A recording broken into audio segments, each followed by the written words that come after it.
बड़ी खबर मिल रही है, अमेरिका की सीज़फायर में कोई भूमिका नहीं है। सूत्रों के हवाले से खबर, भारतीय सेना वायुसेना की ताकत में झुका पाकिस्तान। 9 मई की रात को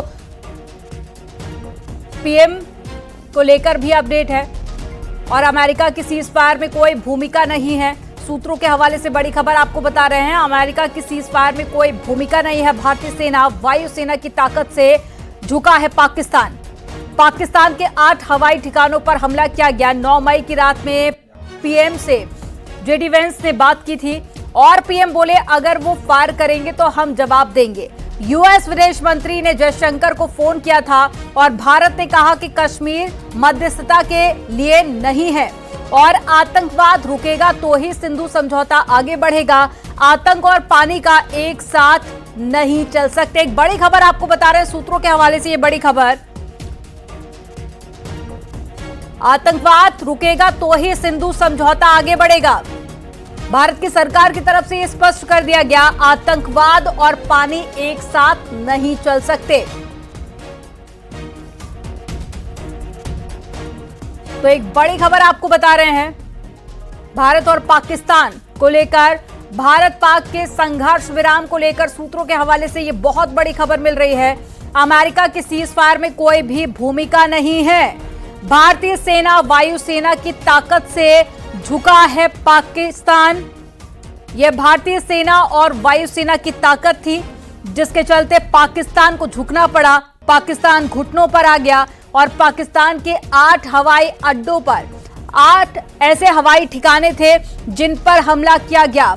9 मई की रात को प्रधानमंत्री से जेडी वेंस ने बात की थी और पीएम ने कहा था कि अगर वो फायर करेंगे तो हम जवाब देंगे। आज भी प्रधानमंत्री नरेंद्र मोदी का एक बयान आया था जिसमें उन्होंने कहा कि अगर गोली चलेगी पाकिस्तान से तो भारत की तरफ से उसका जवाब गोले के साथ दिया जाएगा।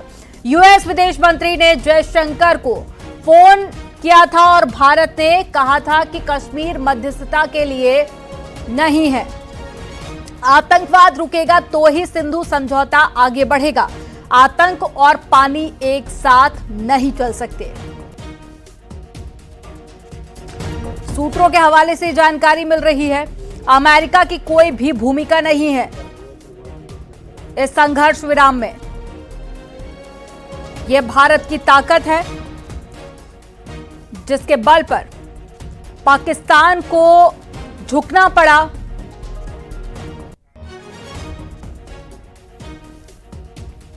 और दिल्ली से संवाददाता हमारे साथ में जुड़ गए हैं अशरफ। अशरफ, ये अपने आप पे बहुत बड़ी खबर मिल रही है कि अमेरिका का मध्यस्थता में कोई भी भूमिका नहीं है। ये भारत की ताकत है, इंडियन आर्मी की ताकत है कि पाकिस्तान को झुकना पड़ा है।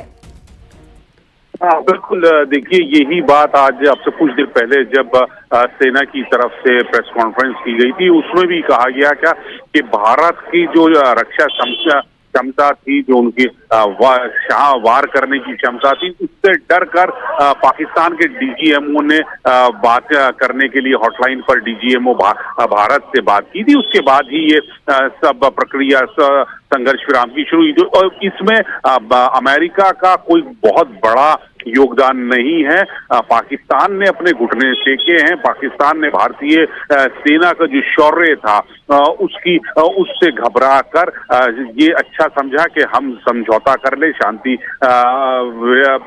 संघर्ष विराम कर लें, वरना तो उनके हाथ आप देख सकती है जैसा बताया गया सेना की तरफ से कि लाहौर में भी गए, वहां के रडार सिस्टम को, पाकिस्तान की अलग अलग एयरफील्ड्स को बहावलपुर में हो या सक्कर में हो, कई जगह नुकसान पहुंचाया गया और जो लक्ष्य निर्धारित किए गए थे सेना की तरफ से उनको निस्नाबूद कर दिया। लक्ष्य वो सब जो थे आतंकियों के ठिकाने थे, आतंकियों के गढ़ थे, जहां से आतंकियों को रसद मिलती थी, पनपते थे, जो लॉन्च पैड थे, वो सब नष्ट किए गए हैं। तो इन सब भारतीय सेना की जो ऑपरेशन था उसकी कार्रवाई थी, उससे घबरा कर पाकिस्तान ने संघर्ष विराम के लिए पहल की और डीजीएमओ पाकिस्तान ने भारत के डीजीएमओ से हॉटलाइन पर बात की और उसके बाद ये पूरी प्रक्रिया हुई। इसमें अमेरिका का बहुत बड़ा कोई योगदान नहीं है। जी लेकिन ये एक बात ये और कही गई है कि भारत ने कहा कि कश्मीर मध्यस्थता के लिए नहीं है। जरा इसके मायने अशरफ आप समझाइए। देखिए, कश्मीर का मुद्दा किसी भी तरह से वार्ता का नहीं है, द्विपक्षीय वार्ता का नहीं है। ये दो देशों के बीच ही द्विपक्षीय वार्ता होगी। ये बहुत पहले से स्टैंड हमारा क्लियर है।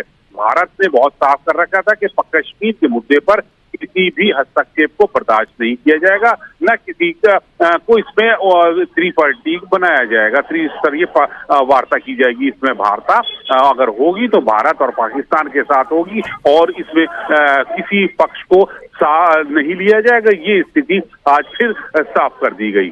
जी बिल्कुल, जानकारी देने के लिए बहुत शुक्रिया अशरफ आपका।